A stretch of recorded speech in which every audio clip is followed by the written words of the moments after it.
Heading to Savuti, one of my favorite places in the world. Had a nice muddy drive, so cleaning Zimbabwe seemed to be a complete waste of time.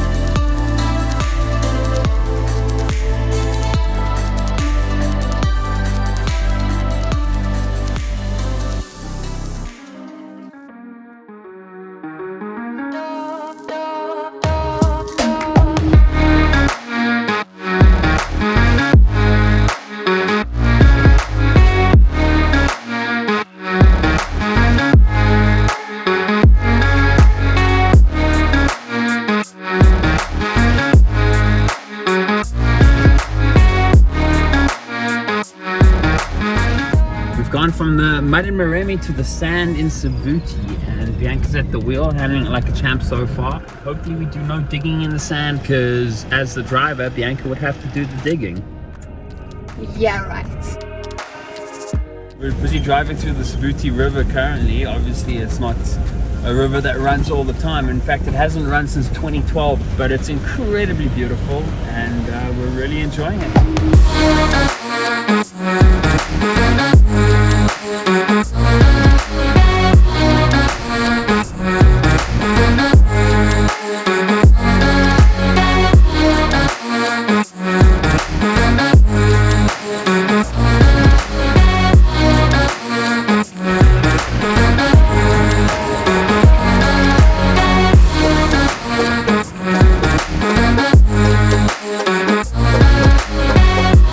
We're on top of the quarry hill in Savuti.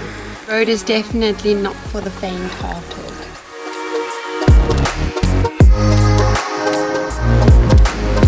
It's a really nice technical rock climbing, low range first gear kind of hill, and the views from the top are just spectacular, so it's well worth it if you don't mind a little bit of scrambling up mountain faces. Having a lot of fun.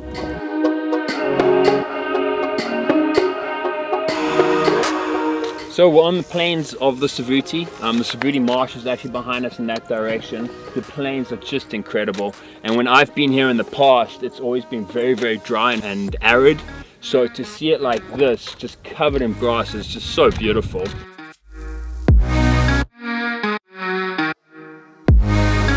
Lots of people have asked why we're doing this, why we're undertaking this trip. I think a scene like this really reminds me that the reason we're doing it is because I want to show off Africa. Not only do I want to explore it, but I want to bring it to more people, because I don't think enough people realize how incredible this continent is. I have such a passion for Africa, and in particular the wild regions of Africa. It's a privilege to be able to take 6 months out of a pretty hectic work schedule and do a trip like this, and hopefully get a couple of people that didn't know before to know what Africa is like, how incredibly beautiful it is.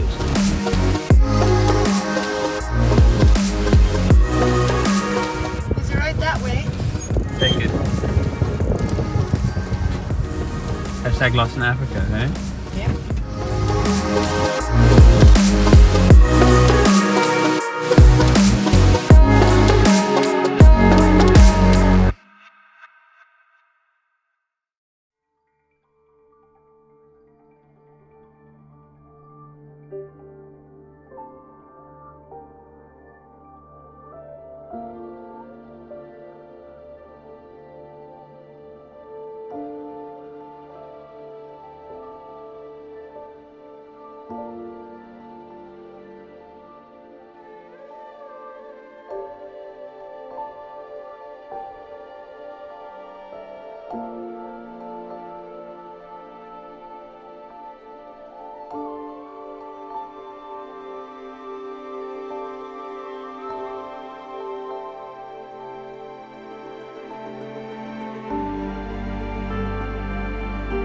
Plans have all been thrown into disarray because of coronavirus. So I was initially meant to be flying to London in the next week or so for a campaign shoot, but as I'm sure you all are well aware by now, everything's on lockdown. But it's all very much up in the air. So the deadline that we had for me to get to London has disappeared. which has a financial implication, of course. We're going to see how it goes, take it as it comes, and I'll update you next time we have plans in motion.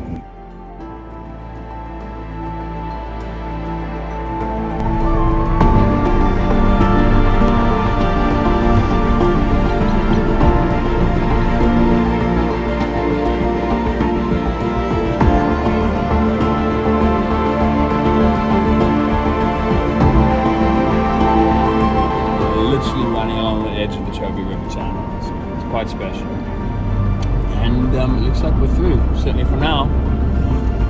Can take her back out of low range and breathe a sigh of relief and tell these guys that they'll be okay. Let's see what they've got to say about it. Good morning, how are you? On the road or? So I just kept 2 wheels on the edge the whole time so that we weren't completely in the water, because I think it drops off pretty rapidly. But doing that, it wasn't so bad. Cool, enjoy, good luck. Richard's face, she is freaking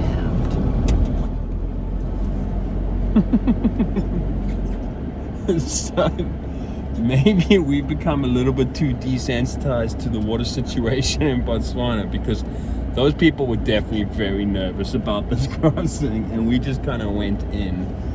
Shame they're turning around. They were not keen on the idea of going through that river.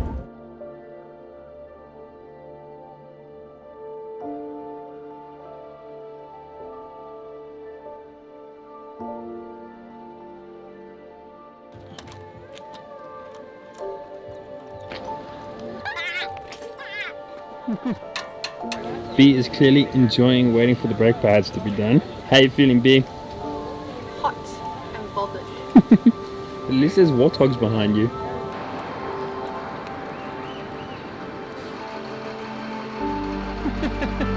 So I went for a little morning drive by myself this morning. It's really beautiful here. We're in Chobe. I wasn't really concentrating, having a cup of coffee and eating some almonds, and managed to get into a little mud hole that's a bit deeper than I thought it was. I'm not seriously stuck or anything just yet. Let's see. I'm hoping the mud tracks will just do the trick. If not, I'll chop down a tree or something here and just get some stuff under the wheels. But it shouldn't be too hard to get out, but I have managed to get myself stuck while I'm by myself. Okay, so we've got the mud tracks in. Did a little bit of digging behind the rear wheel, trying to just give it a bit of space to move forward into. Let's see if that does the trick. While I was doing that though, I did happen to notice these wonderful paw prints over here. But yeah, let's see if I can get Tabari out.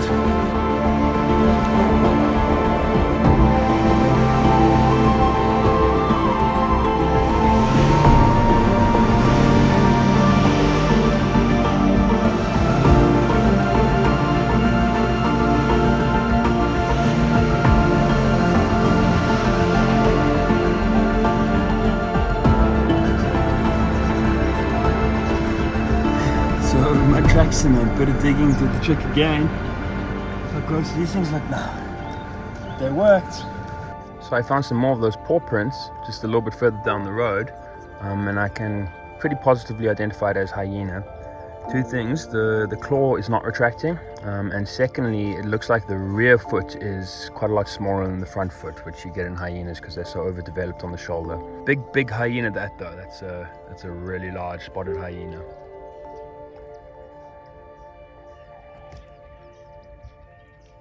The mirror's not looking so sharp anymore. Gonna have to give this car another clean.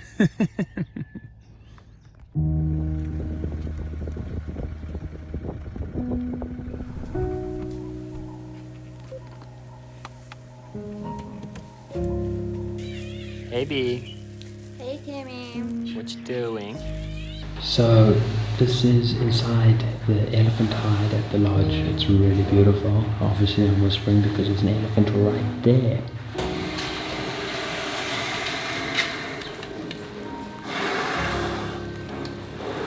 How cool is that?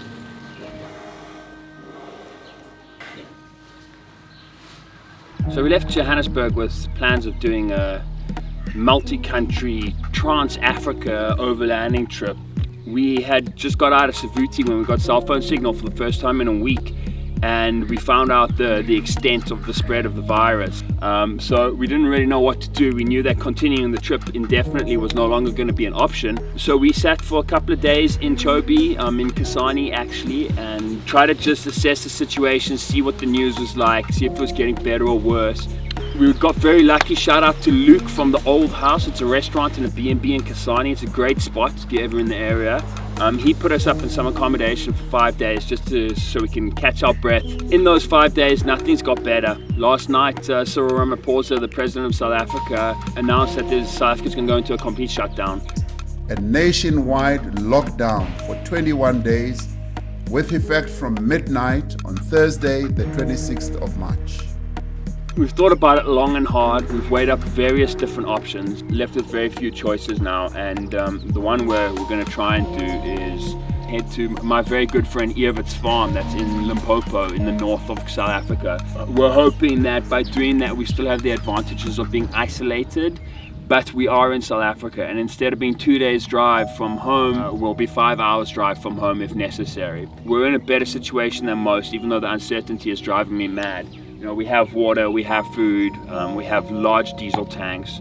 It just feels surreal, as I'm sure everyone's feeling. You can't even describe it. Just as we started to get the news in, and then last night the final straw was when Cyril Ramaphosa closed South Africa effectively. We're in Kasane at the moment. We're going to go head into the shops now, stock up on some more supplies because the madness hasn't really hit Botswana yet. And then we're going to try and make it back to South Africa. The world's in an absolute state of chaos at the moment, so I hope there's still some relevance in these videos, and if nothing else, you enjoy just the sense of freedom that they might portray.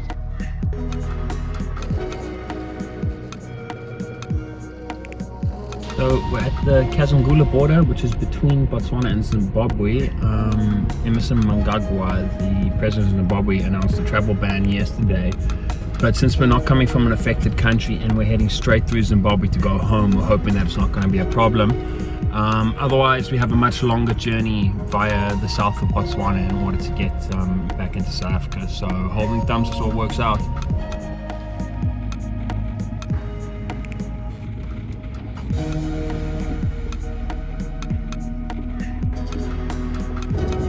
We're in beautiful Zimbabwe. This used to be one of my favorite countries when I was a kid. I haven't been back in a very long time because of all the political turmoil that they've had. But certainly on first impressions, it hasn't changed that much. The people are still very friendly. We've already had a roadblock just after the border, which is not that surprising. It was completely hassle-free. Hopefully it stays that way for the rest of the trip down. We are unfortunately just passing through Zimbabwe on our way back down to South Africa. So our route took us literally through Victoria Falls town, and I could not drive within about 5 k's of the falls and not show Bianca because she's never seen it in her life. And it was one of the things we were meant to do on the trip, so we had to do it.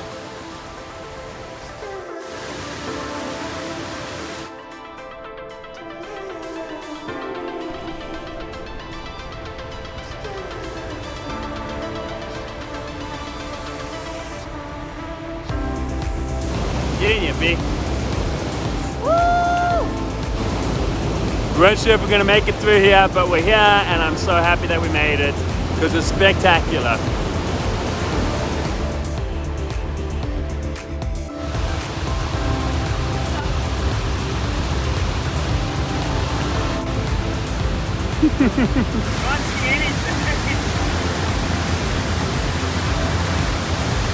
I can't explain how special it is to have Victoria Falls with no tourists. It's incredible.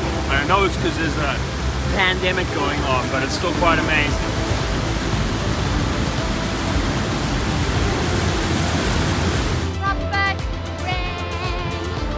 Yeah, so we got a little bit wet, but it's incredible to be here. A little. We got completely soaked. But yeah, Vic Falls is amazing, incredible spot. So glad we came and stopped by.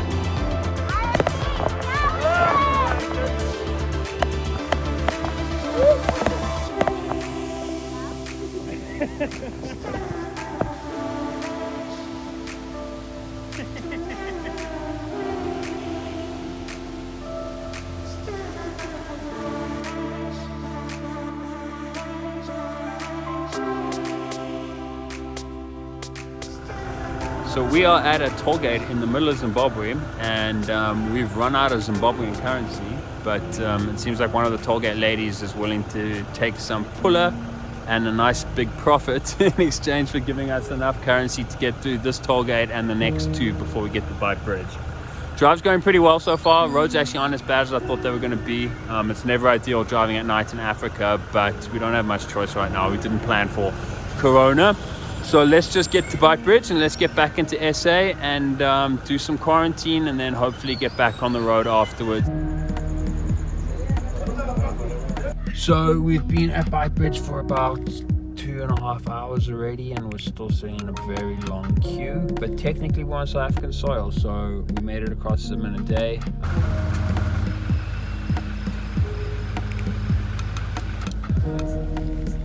So we're finally legally through the border post 5 hours later. It's 1:30 in the morning, we're in South Africa.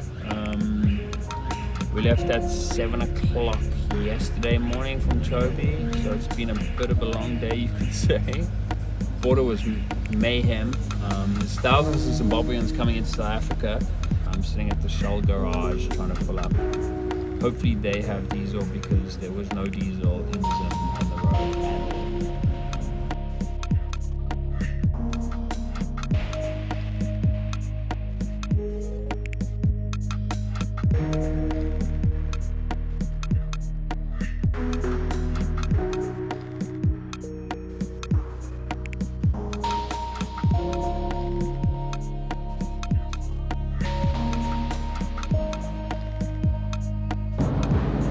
So after 7,500 kilometers on the road, we're back in Johannesburg. It's quite bittersweet. Excited to see the family. It's been about 4.5 months since we left my mom's house, and we're actually going back there now because the sale of my house has gone through subsequently, and we don't have a lease signed anywhere. So going back to stay with my mom, which is not what I thought I would be doing at this stage of the trip. We were originally meant to still be traveling now, but with the whole coronavirus outbreak, the borders were shut all around us, so we had to change our plans. We spent an absolutely incredible 100 days in the lockdown period with a friend of mine on his farm. So it was really great. I think we had a much better lockdown than most people, despite the disappointment of not being able to continue our trip. So yeah, that's the end of Lost in Africa the first time. Hopefully we get back on the road soon. I hope you guys have enjoyed the journey so far. I know we certainly have. I think it's been a bit of a lifesaver.